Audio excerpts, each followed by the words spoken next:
علیکم ورحمۃ اللہ وبرکاتہ۔ سامعین افکار دینیات یوٹیوب چینل میں ہم آپ کا تہہ دل سے استقبال کرتے ہیں۔ آج ہم آپ کے سامنے غنہ کا بیان لے کر کے حاضر ہوئے ہیں۔ ہم آپ کو بتائیں گے کہ غنہ کس کو کہتے ہیں۔ کبھی کبھی آپ نے قرآن کریم میں دیکھا ہوگا تجوید کے اندر کہ ہم جو ہے کہیں کہیں آواز کو ناک میں لے جاتے ہیں۔ کچھ حرف ایسے ہیں جہاں پر ناک میں آواز لے جاتے ہیں اور اس کو غنہ کہتے ہیں۔ چلیے سامعین، اس طریقے سے آج کا جو ہمارا بیان ہے وہ غنہ کا بیان ہے۔ غنہ کس کو کہتے ہیں، غنہ کا کیا قاعدہ ہے، اور غنہ کے جو لفظ ہیں ان کو کیسے پڑھتے ہیں اور اس کا پڑھنے کا طریقہ کیا ہے اور اس کی ہجے کیسے کرتے ہیں، یہ تمام چیزیں آپ کو بتلائی جائیں گی۔ اور یہ جو آپ کی جو ویڈیو ہے ہماری، اس کی یہ بہت زیادہ خاص ہونے والی ہے۔ چلیے سامعین، اگر ہم کرنے سے پہلے ہم آپ سے ادب درخواست کرتے ہیں، اگر آپ ہمارے اس چینل پر نئے ہیں تو ہمارے چینل کو سبسکرائب کرنا نہ بھولیں اور بیل آئیکن کو پریس کر دیں تاکہ نئی ویڈیو کا نوٹیفیکیشن آپ کو آسانی سے مل سکے۔ چلیے سامعین، ویڈیو شروع کرتے ہیں۔ بسم اللہ الرحمن الرحیم۔ سب سے پہلا کیا ہے؟ غنہ کا بیان۔ غنہ کا بیان، غنہ کس کو کہتے ہیں، کیسے پڑھا جاتا ہے؟ دیکھیے، ایک الف کی مقدار ناک میں آواز لے جانے کو غنہ کہتے ہیں۔ ایک الف کی برابر یعنی ایک الف کی مقدار آواز کو یہاں ناک میں لے جانے کو غنہ کہتے ہیں۔ ایک الف کی مقدار ناک میں آواز لے جانے کو غنہ کہتے ہیں۔ اب غنہ کون کون سے حرف پر ہوتا ہے، کس کس حرف میں غنہ ہوتا ہے؟ دیکھیں آگے، نون اور میم پر تشدید ہو تو غنہ ہوتا ہے۔ نون اور میم، نون اور میم، یہ دیکھیں، نون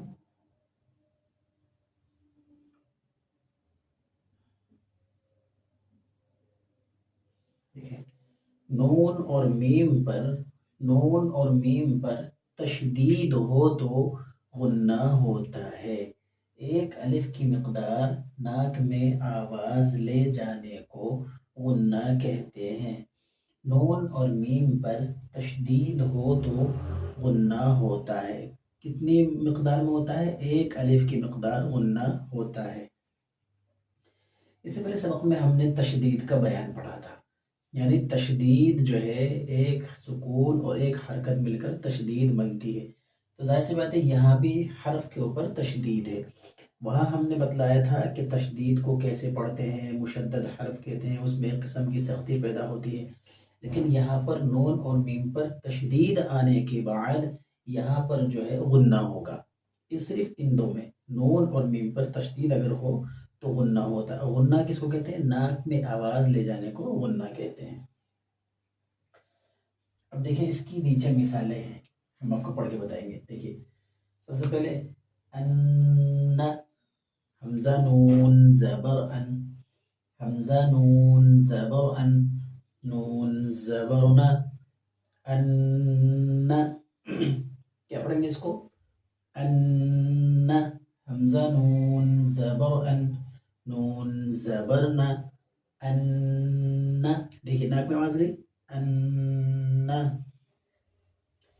اسی طریقے سے اگلی مثال، ہلم، ہا زبر ہا، لام میم پیش لم، ہلم، میم زبر ما۔ اب دیکھیں اس کو کیسے پڑھیں گے؟ ہلم، آواز تو ناک میں آئے گی لیکن یہاں پہ غنہ ہوگا، ہلم، ہلم، ایسے۔ آگے، امی، حمزہ میم پیش ام، میم زیر می، امی، امی، ایسے۔ آگے، ہن، ہا نون پیش ہن، نون زبرنا، ہن، ہن، ایسے۔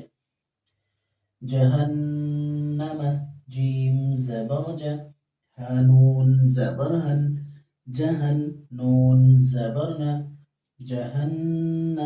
آگے، میم زبر ما، جہنم، جہنم، ایسے۔